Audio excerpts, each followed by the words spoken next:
सईद मिर्जा हिंदुस्तानी की रिपोर्ट आप देख रहे हैं बांसवाड़ा न्यूज मिर्जा।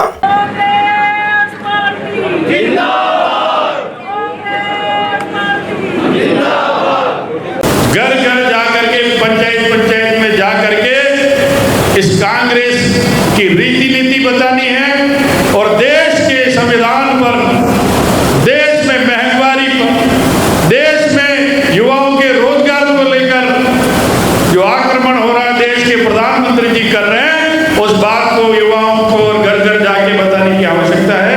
ये निवेदन में आपसे करना है। जो कार्यकारिणी के पदाधिकारी जिनको जिम्मेदारी दोगे वो जिम्मेदारी नहीं निभाते हैं तो आप 3 महीनों के अंदर हमारे को रिपोर्ट दो ताकि हम वो अगला संशोधन करके भी देंगे। जहां तक नरेगा की बात है, नरेगा में गांव का आदमी दुखी है, उसको रोजगार नहीं मिल रहा, व्यापारी दुखी है कि उसका गले में पैसा, उसकी इनकम कम होगी तो फिर दुखी तो दोनों है। व्यापारी कह रहा है कि भाई मेरे ये गल्ला पूरा नहीं आ रहा, रोजगार वाला नरेगा के रोजगार वाले कह रहे हमें रोजगार नहीं मिल रहा। एक समाज विशेष के कार्यक्रम में गया, कार्यक्रम में जाने के बाद में साधु संत थे, साधु संत गौ माता कीजिए, वो माता कीजिए, ये सारे बोल बोल के भाषण दिए। मौका मुझे लगा तो मैंने बड़े विनम्र शब्दों में उनसे बोला कि आप गौ माता की जय तो बुलवा रहे हो, आप सनातन धर्म की बात कर रहे हो, तो सभी साधु संतों से मैंने निवेदन किया कि आप पत्र लिखो देश के प्रधानमंत्री जी को और गाय को राष्ट्रीय पशु घोषित करो।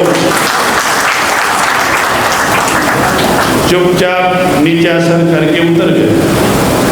तो इनकी दोहरी चाल है। यहाँ तो लोगों को कहते हैं गौ हमारी माता है, वहां लाइसेंस देके आज बीफ के मामले में देश दुनिया का प्रथम विक्रेता हो गया। ऐसी दोहरी नकेल वालों को नाक में दम करके उनका आईना दिखाने की आवश्यकता है और वो आईना दिखाने के लिए कांग्रेस का कार्यकर्ता मजबूत हो और कांग्रेस के कार्यकर्ता की जिम्मेदारी है। आज इस कार्यक्रम में पधारने पर मैं आपका तहे दिल से स्वागत अभिनंदन करता हूँ और कहना चाहता हूँ कि हम सबको उस बात की खुशी होनी चाहिए कि हम उस पार्टी के पदाधिकारी बने हैं, हम उस पार्टी के सदस्य हैं, हम उस पार्टी के संरक्षक हैं जिन्होंने, जिस पार्टी ने इस देश को आजाद कराने के लिए काम किया, इस देश को आजाद कराया, उस पार्टी के सदस्य हैं। इसलिए सबसे पहले तो हम अपने आप में गौरवान्वित हैं। आज इतिहास देखो कांग्रेस का, तो जिस देश में सुई नहीं बनती थी वहां से गिरते गिरते गिरते आओ तो आज हिंदुस्तान में बड़े बड़े जहाज और बड़े बड़े हवाई जहाज बनने लग गए और बड़े बड़े कल कारखाने, बड़े बड़े डैम, ये सारी अगर देन है तो कांग्रेस की। साथियों, हम सब यहाँ खड़े हैं, मैं आपसे कहना चाहूँ कि हम गांधीवादी विचारधारा के हैं, महात्मा गांधी के परिवार से हैं, ये कहते हुए खुशी, पर समय बदल गया है। देश की अखंडता, देश के संविधान पर आक्रमण हो रहा है और उस आक्रमण होने पे हमारे सबकी जिम्मेदारी है कि देश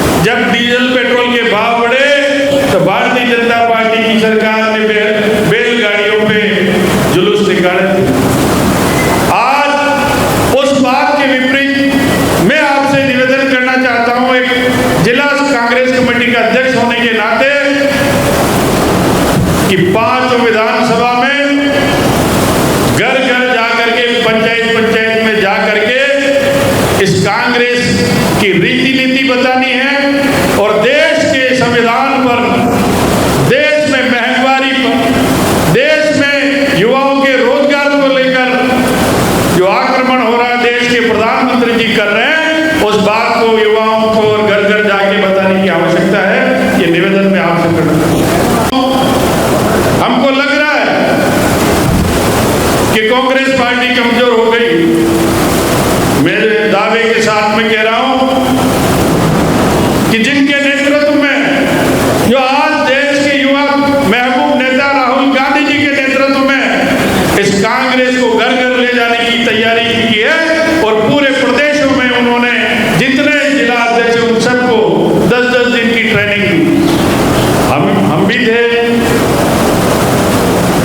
सुबह 6:30 बजे से 9 बजे तक क्लास लगती थी, आधा घंटा नहाने धोने के लिए छुट्टी थी, फिर 10 बजे से लेकर 2 बजे तक फिर थी, फिर आधा घंटा पौन घंटे का लंच था और शाम को 7 बजे तक क्लासें चलती थी। नरेगा में तगारे भी उठवाए, गाँव में जाके बिना पंखों में सुलाए भी सही, गांव की रोटी भी खानी पड़ी। ये राहुल गांधी जी के निर्देश थे और बोला कि आपकी जिम्मेदारी है कि जहां भी जाओ वहां कांग्रेस को मजबूत करने का काम करोगे। और कांग्रेस की जो भी बातें थी सारी बातें थी।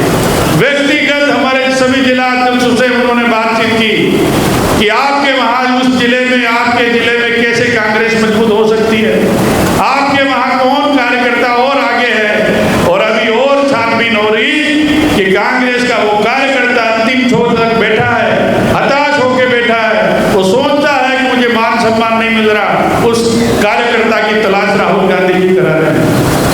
मैं आपसे निवेदन करना चाहता हूं कि कांग्रेस का जिला अध्यक्ष होने के नाते मैं हाथ जोड़कर निवेदन कर रहा हूं कि कांग्रेस पार्टी का भवन आपके लिए खुला है और आप आए, आपका मान सम्मान में कोई कमी नहीं होने दूंगा। ये बात मैं आपके सबके सामने विचार। अभी कार्यकारिणी बनी, 10 उपाध्यक्ष है, एक विधानसभा में 2-2 जाएंगे और 2-2 जाओगे और उसके साथ में 2-2 आपके सचिव, महासचिव, ये सारी जोड़ी बना लेना।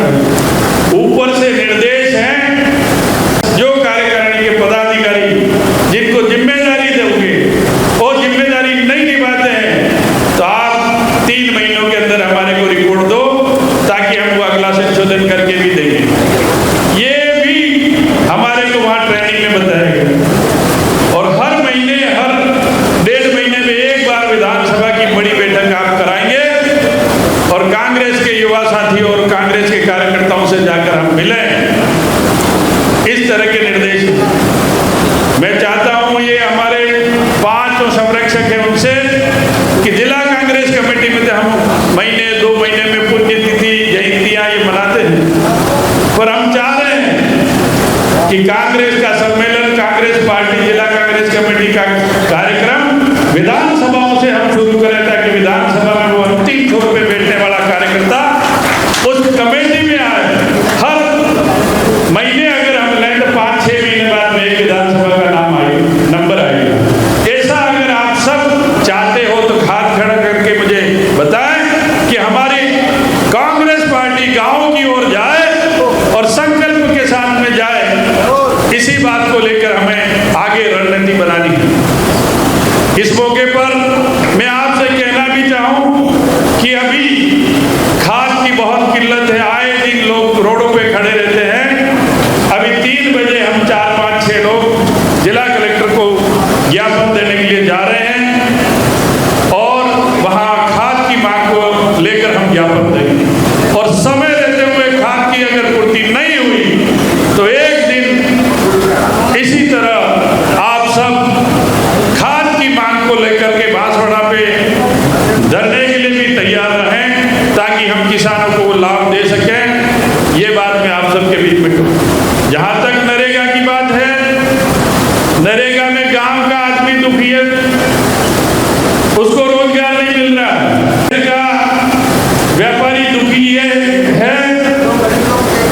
कि उसका गले में पैसा, उसकी इनकम कम होगी तो फिर दुखी तो दोनों है। व्यापारी कह रहा है कि भाई मेरे ये गल्ला पूरा नहीं आ रहा, रोजगार वाला नरेगा के रोजगार वाले कह रहे हमें रोजगार नहीं मिल रहा। तो गांव से लगाकर शहर तक हम कांग्रेस को कैसे मजबूत करें उस बात पे जाएं। मैं लंबी बात नहीं करूं क्योंकि सबके उबासी आ रही है और उधर पास में जलेबी और पोहे तैयार हैं। तो कुछ के मन में ये हो रहा होगा कि यार कई वक्त थोड़ा बहुत नाश्ता मिल जाए, चाय मिल जाए, कुछ साथी कर भी आ जाए। तो जलेबी और पोहे के बीच में मैं दीवार नहीं बनना चाहता, पर मैं आपसे कहना चाहूँ जितने पदाधिकारी हैं, ये कांग्रेस की टोपी आपको पहनाई है, उस कांग्रेस का लाज रखना आपकी जिम्मेदारी है। मैं हाथ जोड़ रहा हूँ, निवेदन कर रहा हूं। और हम सब मिलकर के एक अशोक गहलोत की योजनाएं थी। मालविया जी अभी कह रहे थे 45 साल वाले को टिकड़ी लगा के पेंशन दी, किसी को दी, अभी मिल नहीं रही है पेंशन नहीं मिल रही है, खाद नहीं मिल रहा है, बिजली समय पे नहीं मिल रही है, और पालनहार योजना का भी पैसा नहीं मिल रहा है। पर ये दो विधायक बेटे मालविया जी, हम अनुशंसा कर रहे हैं तो उसकी सेंक्शन बराबर समय पे नहीं निकाल रहे, और सेंक्शन तो निकल गई तो सरकार 4-4, 3-3 महीने तक पिछले साल का भी बजट अभी तक मिला नहीं है कर सरपंचों को। ये हालत सरकार की है। भजन लाल जी भजन कर रहे हैं तो उसमें आप सबको ये चाह रहे हैं कि भजन कर ले कांग्रेसी, तो हम कहते हैं हम भजन करने वाले नहीं हैं, हम तुम्हारी नाक में नकेल कसने के लिए कांग्रेस का कार्यकर्ता खड़ा है, ये बात कहने के लिए। अब एक समाज विशेष के कार्यक्रम में गया। कार्यक्रम में जाने के बाद में साधु संत थे, साधु संत गौ माता कीजिए, वो माता कीजिए, ये सारे बोल बोल के भाषण दिए। मौका मुझे लगा तो मैंने बड़े विनम्र शब्दों में उनसे बोला कि आप गौ माता की जय तो बुलवा रहे हो, आप सनातन धर्म की बात कर रहे हो, तो सभी साधु संतों से मैंने निवेदन किया कि आप पत्र लिखो देश के प्रधानमंत्री जी को और गाय को राष्ट्रीय पशु घोषित करो। चुपचाप नीचा सर करके उतर गए। तो इनकी दोहरी चाल है। यहाँ तो लोगों को कहते हैं गौ हमारी माता है, वहां लाइसेंस देके आज बीफ के मामले में देश दुनिया का प्रथम विक्रेता हो गया। ऐसी दोहरी नकेल वालों को नाक में दम करके उनका आईना दिखाने की आवश्यकता है, और वो आईना दिखाने के लिए कांग्रेस का कार्यकर्ता मजबूत हो और कांग्रेस के कार्यकर्ता की जिम्मेदारी है। यही बात मैं कहूँगा। पुनः आप सभी नए पदाधिकारियों और सभी पधारे उसके लिए बहुत बहुत धन्यवाद, स्वागत करता हूँ। और आने वाले समय में आप सब मिलकर के इस कांग्रेस पार्टी को मजबूत करो और हम सब मिलकर के आगे बढ़ें। इन्हीं शब्दों के साथ में आप सबको राम राम, धन्यवाद, जय हिंद, जय भारत। नए नियुक्त पदाधिकारी को बधाई। आज कार्यक्रम में दूर दराज से पधारे सभी कार्यकर्ताओं का हार्दिक स्वागत एवं आभार, धन्यवाद। ये थी सईद मिर्जा हिंदुस्तानी की रिपोर्ट। बांसवाड़ा की खबरें हमारे अखबार भोर नायक में भी प्रकाशित की जाती है। प्रधान संपादक शहजाद खान और बांसवाड़ा ब्यूरो चीफ सईद मिर्जा हिंदुस्तानी की रिपोर्ट भी देखते रहिए भोर नायक अखबार में भी।